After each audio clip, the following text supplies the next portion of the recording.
RTV app వార్తల్ని క్షణాల్లో చదివే అవకాశం ఉంటుంది. ఒక న్యూస్ పేపర్, ఒక టెలివిజన్ ఛానల్ మీ చేతుల్లో ఎప్పుడు ఉంటాయి. నంద్యాల జిల్లా పానవాడ మండలం కొత్తబంచల గ్రామం. ఈ గ్రామం నందు పౌరబ్స్ కేసునాలు ఉంది. ఇక్కడ ఆ కేసునాల్లో గత 10 రోజులుగా ఒక ముసలి కలకలం జరుగుతుంది. 10 రోజుల నుండి పారిశ్రామికాధికారులు వస్తున్నారు, చూస్తున్నారు, దాన్ని పట్టాలని ట్రై చేస్తున్నారు. కానీ ఈ రోజుకు వాటర్ మొత్తం క్లోజ్ చేసి ఆ ముసలి కనపడుతుంది. కానీ దాన్ని పట్టాలని పొద్దునంటే వచ్చినారు, 11 నుండి 1-2 గంటల నుండి వచ్చి చూసిపోతున్నారు. పట్టాలని పై ఆఫీసర్లు కూడా వెరిఫికేషన్ చేసినారు. చేసిన తర్వాత ఇప్పుడు ఏమంటారు, దాన్ని పట్టుకొని ఎస్ఆర్బిసి రిజర్వాయర్ కెనాల్లో దాన్ని వేయాలని చెప్తున్నారు. దానిలో వేయడం వల్ల దానిలో బతికే వాళ్ళు చాలా మంది ఉన్నారు.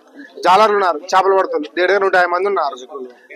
నెక్స్ట్ బట్టలు సాగులు రజకులు ఉన్నారు, వాళ్ళ కింద బట్టలు ఉత్తుంటారు. బరువులు అసలు బరువులు దింపి వాళ్ళు బరువులు కడుక్కుంటారు. రైతులు మోటార్లు కిందికి వేసుకొని మోటార్లు కూడా పైకి లేకపోతే తట్టుకున్నప్పుడు వాళ్ళు చేస్తుంటారు. ఇంతమంది ఉన్నప్పుడు ఆ ముసలి దాన్ని ఇచ్చడం వల్ల ప్రమాదం జరుగుతుంది. దయచేసి ఫారెస్ట్ డిపార్ట్మెంట్ ఎవరైనా కానీ దాన్ని పట్టేసి ఎక్కడ చెరువులో కానీ దూరంగా ఉన్న ప్లేస్ లో వదిలిపెడితే మాకు చాలా మంచిది. నంద్యాల జిల్లా పాలవాడ మండలం కే బానకచెర్ల క్రాస్ రెగ్యులేటర్ దగ్గర ముసలి గత 10 రోజులు ఉంటే ఇక్కడ సంచలనం చేస్తుంది. ఇక్కడికి 10 రోజు వాచర్ సార్ వస్తారు, ఆత్మగురు డిఎఫ్ సార్ పంపిస్తాడు, చూసారే కానీ దాన్ని ఎవరేం చర్య పుచ్చుకునే వాళ్ళు లేరు. మాకేదంటే భయం ఏంటంటే ఇక్కడ చేపలలో ఒక 150 కుటుంబాలు ఉన్నాయి. 150 మంది కూడా జాలర్లో ఉన్నాం, చిన్న పెద్ద అంతా ఇక్కడ వాటర్లోనే బతుకుంటాం. దాన్ని చూసినప్పుడల్లా మాకే బాధ, ఏమన్నా మమ్మల్ని ఏమైనా చేస్తుందేమో, ఎవరైనా రైతులు ఏమన్నా పొలంలో ఏమైనా మోటార్ దగ్గరికి నీళ్లు పెట్టడానికి గేదెలు దిగుతుంటాయి, ఎవరైనా సాగులు బట్టలు వస్తుంటారు, ఏదైనా తీసుకొచ్చుకోవాలా రైతు కంటే కూడా ఆ ముసలి చూసి గత 10 రోజుల నుండి భయపడుతున్నారే కానీ ఎవరే కానీ నీళ్ళు లేక దిగుతలేరు. ఇది సార్, దానికి ఎంబడే ఆత్మకూరు డిఎఫ్ సార్ ఏమన్నా తొందరగా దానికి చర్య పుచ్చుకొని ఉదయం 12 గంటలకి అతనికి ఇన్ఫర్మేషన్ ఇస్తే ఆ సార్ ఇంతవరకు దాని మీద చర్య పుచ్చుకోలేదు సార్. అదే సార్,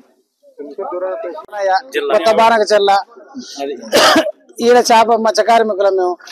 ఇది వచ్చి 10 రోజులు అయింది. 4 రోజులు పండుకుంటే 4 రోజులు నిద్రపోకుండా చూస్తున్నాం. 4 పండుకున్నాలా, 4 మెలుకుతూ ఉండాలా.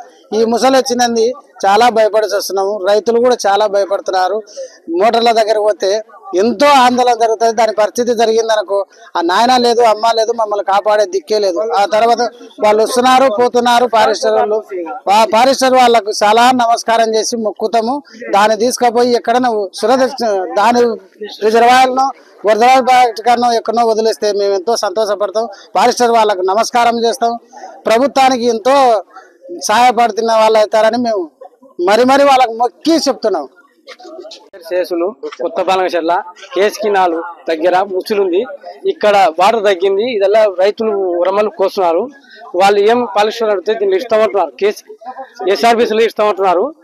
మాకు ప్రమాదం అది ఇస్తే బట్టుకుంటాము. దాంట్లో రైతులు మోటార్లు వేసినారు, 2 బరవట్లు దింపుతారు, అన్ని దిగుతారు. అట్లా నీళ్ళకి పోతాం, వాటర్ పోతాం, వలలు వేస్తాం. మాకంతా ప్రమాదం కాబట్టి వాళ్ళు చర్య తీసుకోవాలా, దయచేసి చర్య తీసుకోవాలి. వాళ్ళు ఇప్పుడు వాటర్ తగ్గింది, చెన్నులోకి పోతుంది. ఎవరికి సంబంధం అది?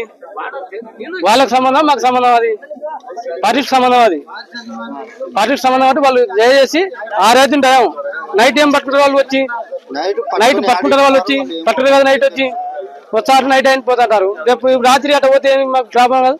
బరువు పోసుకున్నాము మేము, చేను పోసుకున్నప్పుడు మిషన్ కాదు పనకాల ఏమైనా ప్రమాదం జరుగుతుంది. ఈ టైం అనేది పట్టలేదు. కొంచెంసేపు ఉంటే చీకటి పడుతుంది, పొలాలు లేకపోతుంది. ఒడ్లు పోస్తున్నారు, రైతులు పోస్తున్నారు, కాయలు వస్తారు. దాని పరిస్థితి ఎట్లా? వాళ్ళు పక్కన సమాచారం తీసుకెళ్ళ వాళ్ళు ఇక్కడ పక్కన కినాలి, ఇక్కడ